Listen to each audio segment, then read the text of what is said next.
When he stepped into the pool area, he thought it was loud. He thought it was loud for a space without a roof. Laughing and yelling, kids everywhere, a few adults talking, water splashing, diving boards thumping, a radio playing. Not seeing his cousin Laura either in or out of the pool, he sat on a bundle of towels. The number of boys and girls with naked arms and stomachs, bare legs, and bare feet comforted Ruly. He took out his dynamite t-shirt and tossed it with his flip-flops, tossed his flip-flops with a family of other plastic and leather sandals. He adjusted his trunk, slipping the waistband over his pancita. In the short time that he sat poolside, his armpits and crotch moistened with sweat, the sun pricked his shoulders and back. A group of girls around Laura's age strolled by, their wet hair pointed down to their nalguitas, small rolls of their behinds slipping out of their bathing suits. The shiny material stuck to their bodies like an extra layer of skin. His eyes ran from a girl's long toes up to her shaped thighs, to her flat stomach, to her curved chest. His penis stiffened and pushed on the sheer underwear of his trunks. He put his towel over his boner. Laura came out of an office on the other side of the pool. She was with a skinny blonde woman who he figured was Debbie the lifeguard, and a boy Ruly immediately knew was the boy Laura liked, Arturo. She looked really happy as she stood by his side.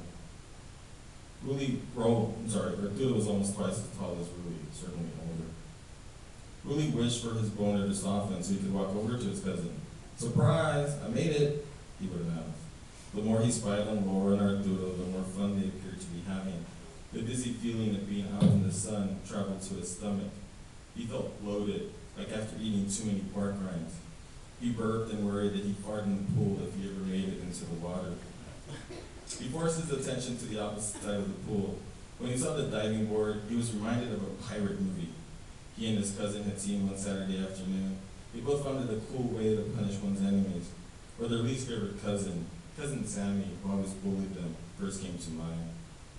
After putting down his towel, penis now half soft, Ruly got up and walked toward a group of boys and girls. They huddled together, laughing and joking around. Their excitement made him feel like if he was at a birthday party back in Lomoland, his old neighborhood. He pictured a piñata hanging over the pool and remembered the taste of chile con queso and carne asada. Great times. One by one, the kids climbed the ladder, jogged a few steps, and jumped off the diving board. Heads up, backs arched, they hung in the air for a split second before making a great splash. Next to shooting webs out of his palms cool as powder, Ruly had always wanted to fly through the clouds, like the black and white Superman. And that's what the boys and girls were doing from the diving board, flying. He followed the red-headed girls' nalguitas. They wiggled, excitement carried him up the ladder. His skin tingled with each step he took to the edge of the diving board. He slipped the goggles down over his eyes and stared into the pool. His distorted reflection was greeted by voices.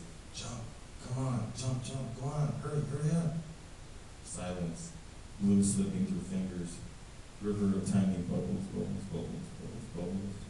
Feet, toes swaying, half bodies waving, mouths open, water, no air, more bubbles. Bottom, wait.